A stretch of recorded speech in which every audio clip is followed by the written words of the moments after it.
সবসময় টেলিভিশনের পর্দায় বলেন, যে কোনো ইন্টারভিউতে বলেন, সবসময় কিন্তু ওনার স্নেহের আমাকে আগলে রাখতেন।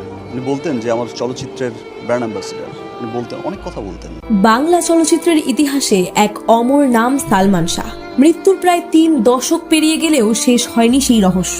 এখনো কোটি ভক্তের মনে একটাই প্রশ্ন, সালমান শাহ কি আত্মহত্যা করেছিলেন নাকি তাকে হত্যা করা হয়েছিল?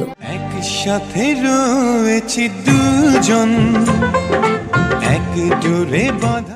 এই প্রশ্ন ঘিরেই আবারও আলোচনা এসেছে সালমান শাহ হত্যা মামলা। আর এবার বিষয়টি নিয়ে কণ্ঠ ভারী করে আবেগ ধরে রাখতে পারেননি ঢালিউড তারকা শাকিব খান। সম্প্রতি এক সাংস্কৃতিক অনুষ্ঠানে সালমান শাহকে স্মরণ করতে গিয়ে চোখের পানি ফেলেন শাকিব খান। তিনি বলেন, সালমান ভাই ছিলেন আমাদের ইন্ডাস্ট্রির গর্ব। তিনি শুধু একজন নায়ক ছিলেন না, ছিলেন আমাদের সবার অনুপ্রেরণা। আজও আমি তার সিনেমা দেখি, তার স্টাইল দেখি, মনে হয় তিনি যদি বেঁচে থাকতেন তাহলে বাংলাদেশের সিনেমা আরো অনেক দূরে এগিয়ে যেত।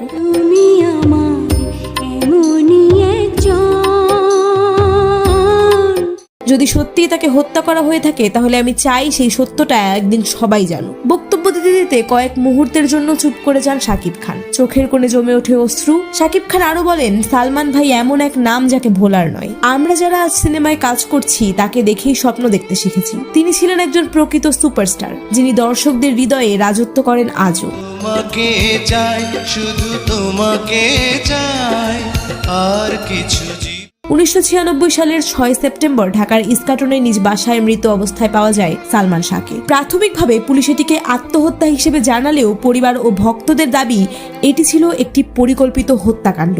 বছরের পর বছর কেটে গেছে, একাধিকবার তদন্ত হয়েছে, কিন্তু মৃত্যুর রহস্য এখনো অমীমাংসিত।